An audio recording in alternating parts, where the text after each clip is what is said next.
Welcome back, and let's take you straight to the country's capital now. International Relations and Corporations Minister Ronald Lamola is today hosting political and diplomatic consultations with his DRC counterpart in Thérèse Wagner. The gathering comes off the back of a recent joint meeting by heads of state from the SADC and East African community aimed at finding a solution to the protracted war in the DRC. An expanded team of mediators was announced at a virtual meeting that was held earlier this week. SABC News International Desk Editor Sophie Mokoena is in Pretoria and joins us now live. And Sophie, I can only imagine just how much is on the agenda.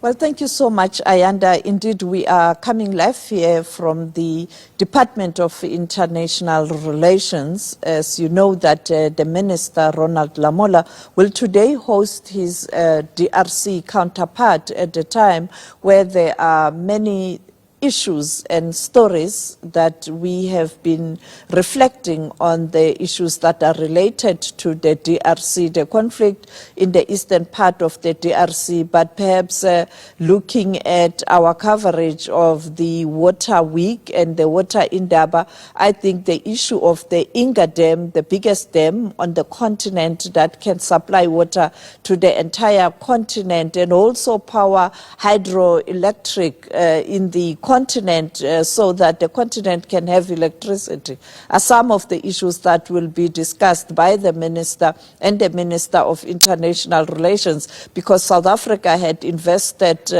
so much in ensuring that that project, the Inga Dam project, does get off ground, and that dam is able to assist the continent with water, but also with hydroelectricity. But I think the political issues also will dominate the discussions. With me, I have the spokesperson of the Minister of International Relations, Kristen Piri, to speak to us about today. Thank you so much for speaking to us. I think the meeting comes at a very important time where there are political and security issues in the eastern part of the DRC. But before we get to that, linked to what we are talking about, the water indaba today, there are projects such as the Inga Dam project that South Africa supported for quite a long time. I think these will be some of the issues that we should look up to for discussions beside the issues of wars and conflicts? Certainly, Ms. Sophie, and thank you. Welcome to DIRCO. We will be discussing certainly some of those issues. We have at least 38 agreements with the DRC just pertaining to our bilateral relations, and the binational commission is coming up in July between both countries. So that is what this meeting intends to also prepare for.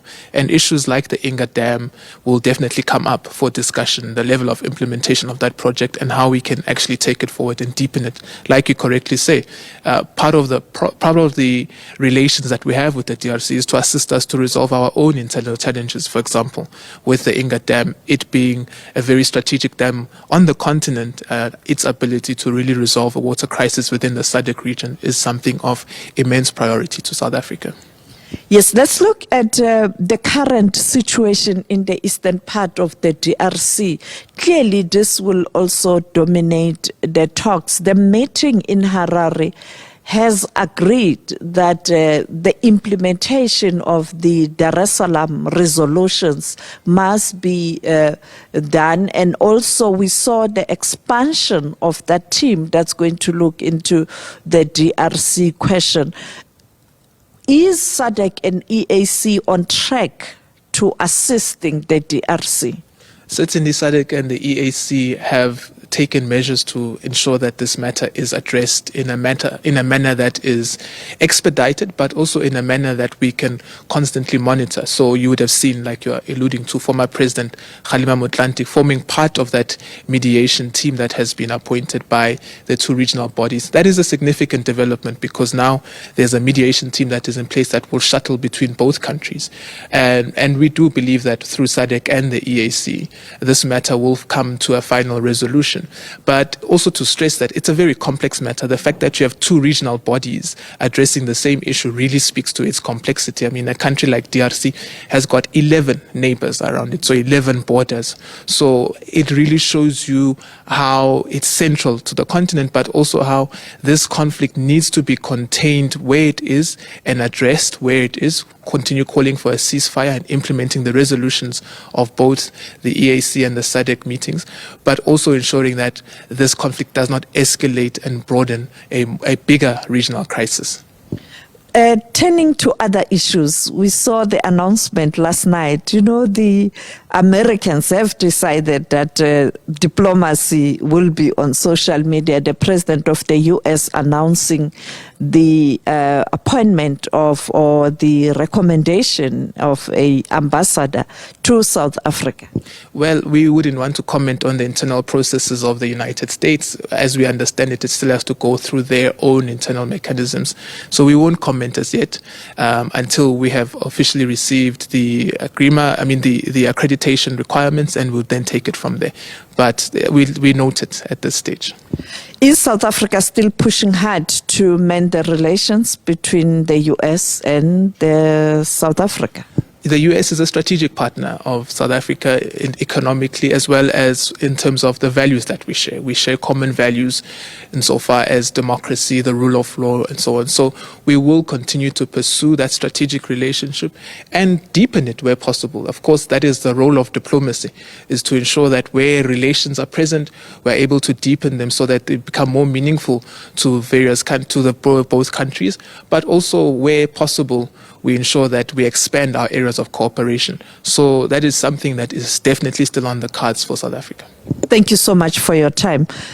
That was the spokesperson of the Minister of International Relations, Ronald Lamola, speaking to us here at DERCO ahead of this important meeting where Minister Lamola will be hosting his DRC counterpart, the country that is currently in the news. And we know that there are efforts to ensure that there's peace in the eastern part of the DRC.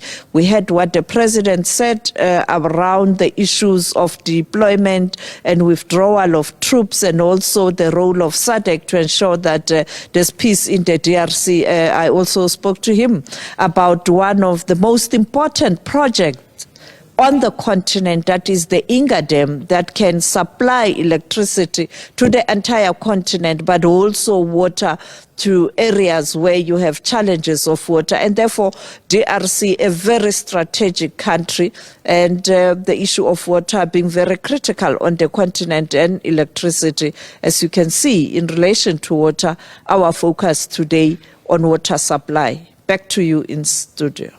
Sophie Mokoena is our international editor here at SABC News, live to us there from Pretoria. Thanks very much indeed. And she's done a great job at helping us connect once again back to our main focus as the SABC News channel today, which is around South Africa's water woes. And we've been beaming live pictures for you from inside the Gallagher Convention Center. There again, you can see President Cyril Ramaphosa, who's now arrived at that particular venue in the lead up to his opening address of this two-day water and sanitation indaba that's going to take place there in Midrand. He's flanked by the Water and Sanitation Minister in Phumi Majudina. I've spotted Banyazali Sophie, the Premier of Gauteng, and Velenkosini Hlabisa, the Cooperative Governance Minister. What's taking place now is a walkabout, actually, where he is engaging with the different stalls inside that particular venue, which, of course, you know, is quite vast if you've been there. And I imagine this is part of his taking stock of the lay of the land, so to speak, before his address, especially when you consider just how widespread issues are when they come to the provision and supply of water. As recently as yesterday, we heard from the mayor of Johannesburg, who's mentioned that in this particular metro, the issues are actually largely infrastructure related and don't necessarily have to do with the provision of this particular resource. I imagine the president will also hone in on that particular aspect, especially given the many warnings from experts who are filling the room where he's walking now, who've really sounded the alarm over the years about just how bad, for lack of a better term, the infrastructure maintenance programs have been in the country. I've spotted our team, which means our mic is probably close to the president. We're going to take a chance and see if we could just dip in for 2 seconds for you to try and listen to what the president has to say, as I continue to also get you a sense of what we're expecting today. The research has been quite clear about just how much governments around the world need to accelerate their provision of water. Most recently, we heard that just about a quarter of the people in the world are using unsafe water sources. For about 3 billion of them, the quality of the water they use is actually unknown. And of course, it's really concerning once you consider just how many of those people are in our country, especially if our coverage so far this morning is anything to go by. We're also learning that only 47% of schools in Africa have basic drinking water supply. 215 million children in sub-Saharan Africa attend schools that don't have basic sanitation.